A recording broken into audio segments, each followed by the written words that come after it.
आप सभी लोगों को मेरा चैनल पसंद आता हो तो लाइक करें, सब्सक्राइब करें। धन्यवाद। एक बार लक्ष्मी जी का वाहन उल्लू उनसे रूठ गया। लक्ष्मी जी ने पूछा तो बोला कि आपकी सब पूजा करते हैं मगर मुझे कोई नहीं पूछता। लक्ष्मी जी बोली कि आज से हर साल मेरी पूजा से 11 दिन पहले तुम्हारी पूजा होगी। उस दिन उल्लू पूजे जाया करेंगे। तब से लेकर आज तक दिवाली से ठीक 11 दिन पहले करवा चौथ मनाया जाता है। बॉय, हेलो पम्मी डार्लिंग, कैसी हो? गर्ल, कौन? बॉय, तेरा आशिक हूँ जान। गर्ल, तू अमन है ना? बॉय, हाँ, पर तुम्हें कैसे पता? गर्ल, तू बंसीलाल का बेटा है ना? बॉय, हाँ, पर तुम्हें ये कैसे पता? गर्ल, तू रामलाल का पोता है ना?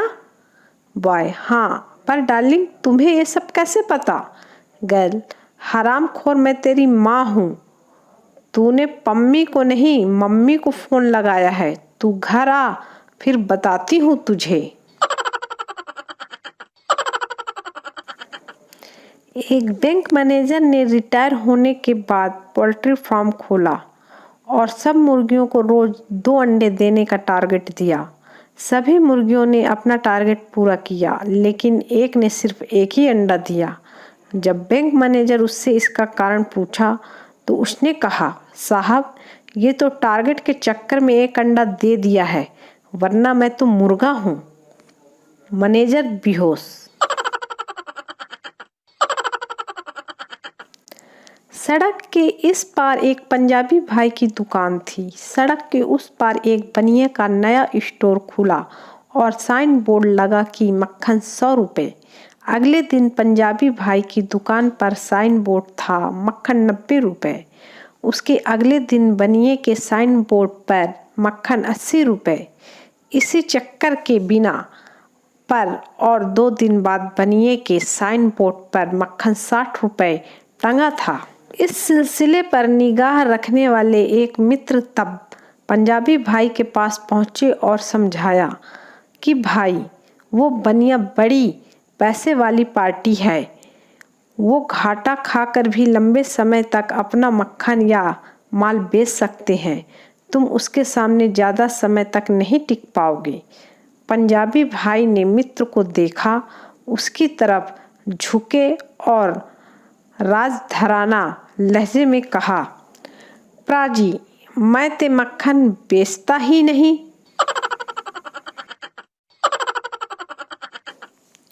पति, डॉक्टर साहब, मेरी बीवी के अपेंडिक्स में भयानक दर्द हो रहा है।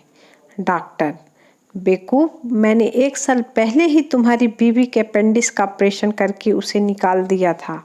इस संसार में ऐसा एक भी इंसान नहीं है जिसके 2 अपेंडिक्स हो। पति, ठीक है, आपकी बात एकदम सही है डॉक्टर साहब, लेकिन कुछ लोगों के पास दूसरी बीवी भी तो हो सकती है। डॉक्टर बेहोश।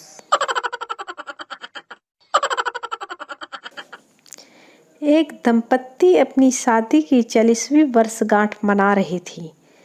संयोग से उस दिन पत्नी का 60वां जन्मदिन भी था।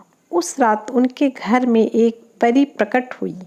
उसने उन दोनों से कहा कि वे दोनों इतने लंबे समय से बड़े प्यार से रह रहे हैं, जिससे वह बहुत खुश है। परी ने कहा कि वे उससे एक एक वरदान मांग सकते हैं। पत्नी, जो कि अपने पति के बहुत प्यार करती थी, परी से कहा कि वह अपने पति के साथ दुनिया की सारी मनोरंजन जगहों की सैर करना चाहती है, पर उसके पास इतने पैसे नहीं हैं। परी ने अपनी छड़ी घुमाई और पत्नी के हाथ में हवाई जहाज के टिकटों से भरा लिफाफा आ गया। अब मांगने की बारी पति की थी। उसने 1 मिनट सोचा, फिर बोला, ईमानदारी से कहूँ तो मैं अपने लिए अपने से 30 साल छोटी पत्नी चाहता हूँ। परी ने अपनी छड़ी घुमाई और पति महोदय तुरंत 90 साल के हो गए। आप सभी लोगों को मेरा चैनल पसंद आता हो तो लाइक करें, सब्सक्राइब करें। धन्यवाद। मुंबई में एक सेठ सेठानी में बहस हो गई कि उनके एकमात्र लड़के के लिए गांव की बहू लाएं या शहर की।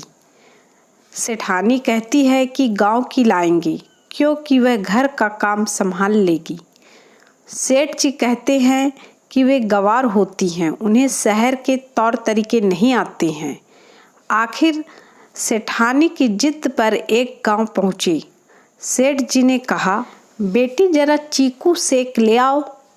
बेचारी लड़की को कुछ समझ नहीं आया। वह रसोई घर में गई, 4 चीकू लिए, तवे पर सेका, मसाला डाला और प्लेट में चीकू सेक कर ले आई। सेठ सेठानी इस चीकू सेक को देखते ही रह गए।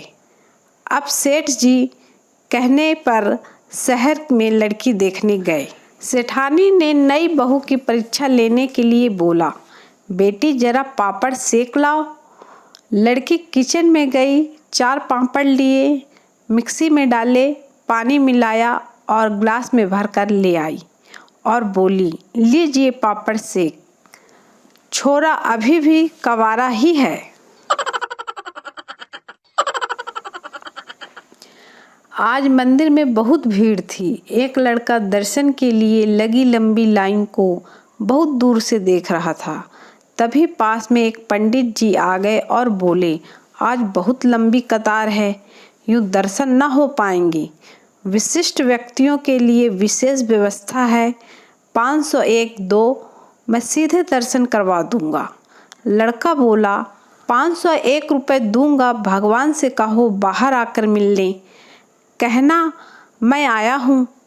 पंडित जी बोले, मजाक करते हो, भगवान भी कभी मंदिर से बाहर आते हैं क्या? तुम कौन हो? लड़का फिर बोला, 51,000 दूंगा, उनसे कहो मुझसे मेरे घर पर आकर मिल लें। पंडित जी शक पका गए और बोले, तुमने भगवान को समझ क्या रखा है? लड़का बोला, वही तो मैं बताना चाहता हूँ कि आपने भगवान को क्या समझ रखा है।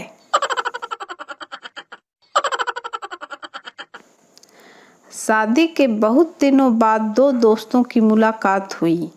दोनों बहुत खुश हुए और एक दूसरे के वैवाहिक जीवन का हाल पूछने लगे। पहला, सुनाओ कैसा गुजर रहा है वैवाहिक जीवन? दूसरे का जवाब, सब खैरियत है, आपस में बहुत ही अंडरस्टैंडिंग है। सुबह हम दोनों मिलकर नाश्ता बनाते हैं, फिर बातों बातों में बर्तन धो लेते हैं, प्यार प्यार से मिल बांट कर सारे कपड़े धो लेते हैं। कभी वह किसी खास डिश की फरमाइश कर देती है और कभी मैं अपनी मर्जी से कुछ पका लेता हूँ। मेरी पत्नी बहुत सफाई पसंद है, बस इसी वजह से घर की साफ सफाई मेरी जिम्मेदारी है। फिर उसने पहले से पूछा, आप सुनाओ दोस्त, आपकी ज़िंदगी कैसे गुजर रही है? पहले का जवाब, मेरे भाई जलील तो मैं भी इतना ही हो रहा हूँ, लेकिन हमको यूँ मीठे शब्दों में बताना नहीं आता है।